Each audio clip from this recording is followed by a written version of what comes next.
Baik pemirsa, terima kasih Anda masih bersama kami di Market Buzz dan kita akan terlebih dahulu melihat bagaimana posisi pembukaan perdagangan IHSG pada pagi hari ini. Kita lihat bersama-sama di layar televisi pemirsa, IHSG tampak menguat 0,92% ke posisi 7.178,6 dan kemudian jajaran top gainers ada datang dari BBCA, Telkom, BRPT, kemudian Goto, PGO, Cuan, BBNI, Pegas, Ratu Raja. Kemudian top losers datang dari Antam, Tins, IOTF, Sola, Panito, Baca BDK, PNBN, KLBF, dan juga PSAB. Secara sektoral pemirsa, teknologi memimpin penguatan pagi hari ini di 2,05%, kenaikannya kemudian disusul energi 1,45%. Sementara itu properti melemah 0,29% dan kesehatan juga melemah 0,3%.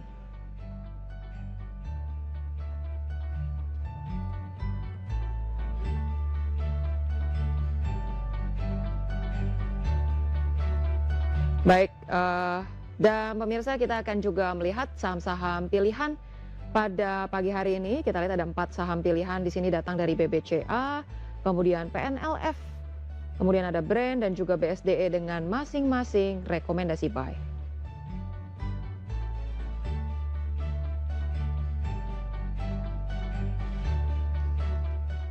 Dan pemirsa kita akan melanjutkan diskusi kita kali ini bersama dengan Pak Gembong Suwito, Direktur Edukasi dan Investasi Sahamologi. Baik Pak Gembong, tadi kita ulas sedikit terkait dengan pembukaan perdagangan IHSG sejauh ini sudah menguat 0,9% ya.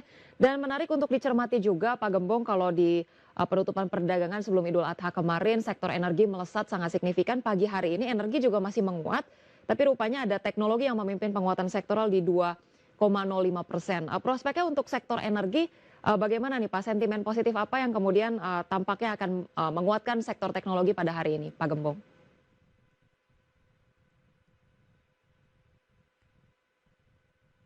Baik, Pak Gembong masih di mute tampaknya. Oke, kalau Ya, kita bicara sektor teknologi, ya kita tadi bahas bahwa terakhir ada isu terkait dengan dan antara masuk dari sisi GoTo.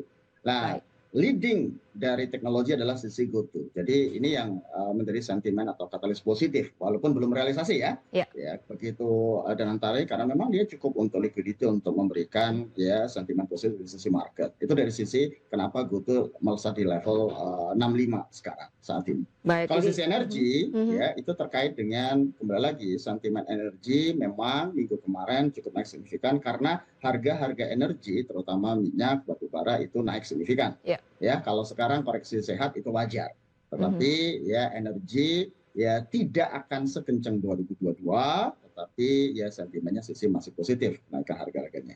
Baik, untuk teknologi diperkuat dengan sentimen dari Goto begitu ya, sementara energi masih lanjut menguat tapi waspada profit taking juga. Kalau kita bahas sedikit Pak Gembong, ini ada BRPT pagi hari ini juga masih tampak menguat begitu ya, walaupun kemarin di penutupan perdagangan menguatnya sudah sangat tinggi sekali begitu.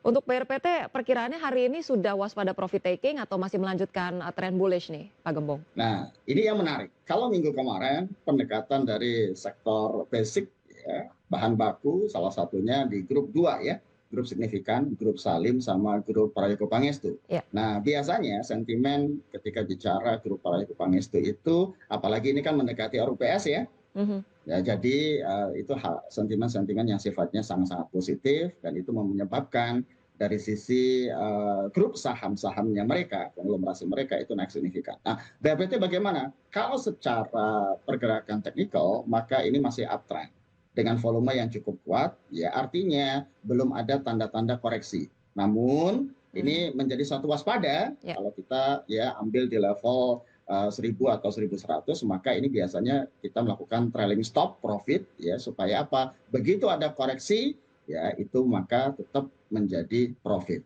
Nah, Baik. masih belum ada tanda-tanda untuk koreksi, tetapi ini udah naiknya kalau grup ini ya antara 30 sampai 50% itu cepat. Ya. Jadi mendingan kita amankan ya profit kita.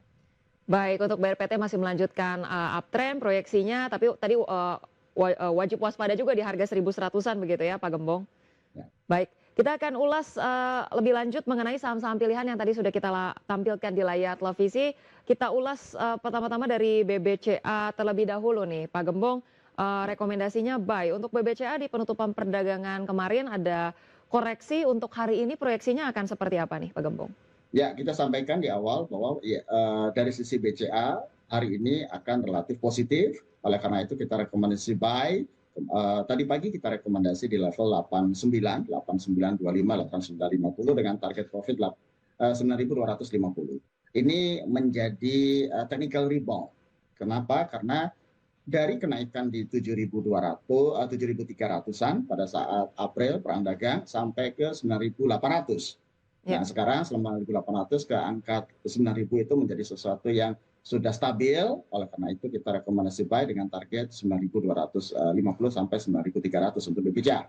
Baik, BBCA direkomendasikan menarik dilihat dari technical rebound-nya diproyeksikan ke 9.250. Kita ke PNLF, rekomendasinya seperti apa Pak Gembong?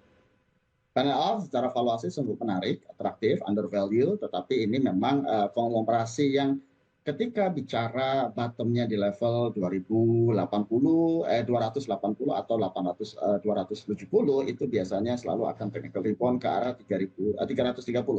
Baik, Jadi ini menjadi sangat menarik, gitu kan? Apalagi, tapi ini sifatnya swing ya. ya. Kalaupun turunnya di level 260. Baik, PNLF direkomendasikan untuk swing trading begitu ya, dan menarik juga secara teknikal. Kalau kita ulas untuk brand, seberapa menarik sih Pak Gembong pilihan brand dibandingkan dengan saham-saham energi yang diproyeksikan masih juga lanjut menguat nih di perdagangan hari ini? Ya, kalau pendekatan valuasi ya brand, kalau kita bisa lihat dari awal IPO sampai ke level 12.000, mau masuk MSCI nggak masuk-masuk gitu Ya. kan, dan sekarang koreksi dan di angka 6 ribuan itu menurut kita sudah relatif menarik gitu kan, 6.200, 6.300 saat ini dengan sentimen.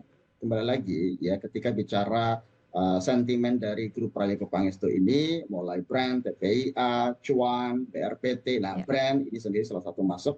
Jadi sinyalemen positif sangat kuat ya, karena dengan target 6.300 targetnya di 6.800. Tapi kalau grup-grup ini biasanya kami selalu akan mitigasi risiko berupa stop loss ya, brand stop lossnya di level 6.000. Baik, untuk brand direkomendasikan stop loss-nya di 6.000. Untuk brand sendiri direkomendasikan untuk swing trading juga atau seperti apa nih Pak? Day trade ini Day trade ya, baik. ya. Itu untuk brand direkomendasikan untuk day trading di support 6.000 dan juga target rekomendasikan stop loss-nya di 6.000. Untuk brand sendiri direkomendasikan untuk swing trading juga atau seperti apa nih Pak? Day trade ini Day trade ya, baik. ya.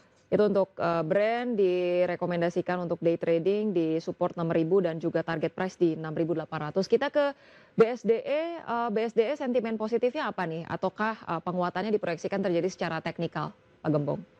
Oke, kalau dari sisi BSDE secara makroekonomik ya tentunya 1-2 bulan ke depan ya akan ada sentimen yang namanya apakah Amerika akan menurunkan suku bunga Baik, ya di tahun ini.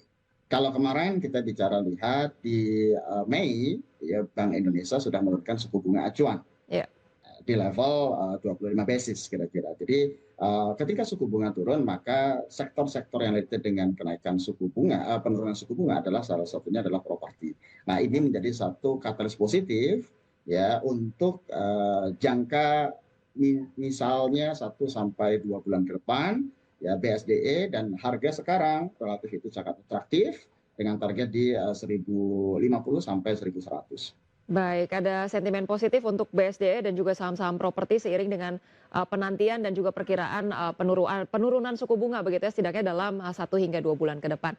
Baik, usai sudah kita bahas yang saham pilihan, kita mau bahas juga nih Pak Gembong terkait dengan sektor energi. Ada sejumlah saham yang memberikan dividen yield cukup menarik nih untuk sektor energi. Ada ITMG, dividen yield di 15%, kemudian Elsa 8%, dan juga ADRO di 7%. Apakah kemudian tren ini bisa bertahan, penguatannya cukup panjang atau seperti apa nih Pak Gembong?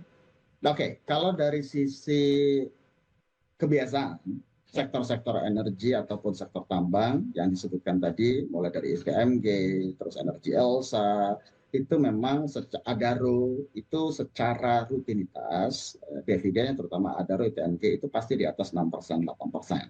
Nah ini kalau kita bicara ITMG 15%, terus dari sisi Ya. Adaro 7%. Ya, ini secara untuk orang-orang atau investor yang tipikal dividend hunter ini selalu menjadi portofolio utama mereka. Nah, Baik. tinggal Mhm. kalau kita bicara kinerja, perbandingan kinerja 3 tahun yang lalu sebagai puncak yang namanya 2022 perang dagang, perang ini Rusia Ukraina itu harga batu bara itu sangat signifikan naiknya, harga Ya, energi sangat signifikan naiknya, otomatis ya kalau kita mengacu pada pertumbuhan laba bersihnya otomatis akan mengalami penurunan. Tapi tetap masih profit ya, baik. tetapi ya ini menjadi kalau kita bicara saham-saham pilihan untuk dividen maka ini salah satu masuk dalam portofolio kita. Jadi cukup atraktif. Baik. Tapi hati-hati ya, biasanya belinya kapan? Nah, kalau rata-rata ini akan menjadi dividen pada saat cum date itu biasanya ya naik, tapi pada saat ex date hati-hati ini ya jebakan dividen yang Baik. terjadi di ITMG maupun di ADAR. Baik, tadi ITMG, Elsa, dan juga ADRO boleh jadi rekomendasi, tapi hati-hati juga dengan dividen trap begitu ya, perlu berwaspada juga. Dan tadi kalau kita juga sudah dengarkan bersama menyimak perbincangan dengan Pak Gembong, IHSG sendiri diproyeksikan bergerak bisa ke resistance 7.225 dan kalaupun ada koreksi, koreksinya masih sehat begitu ya, diiringi dengan berbagai sentimen positif dari global dan juga dari tanah air. Terima kasih banyak Pak Gembong Suwito selaku Direktur Edukasi dan Investasi dari Sahamology sudah bergabung bersama kami di Market Buzz. Sehat selalu, sampai jumpa kembali Pak Gembong. Terima kasih, sampai jumpa kembali.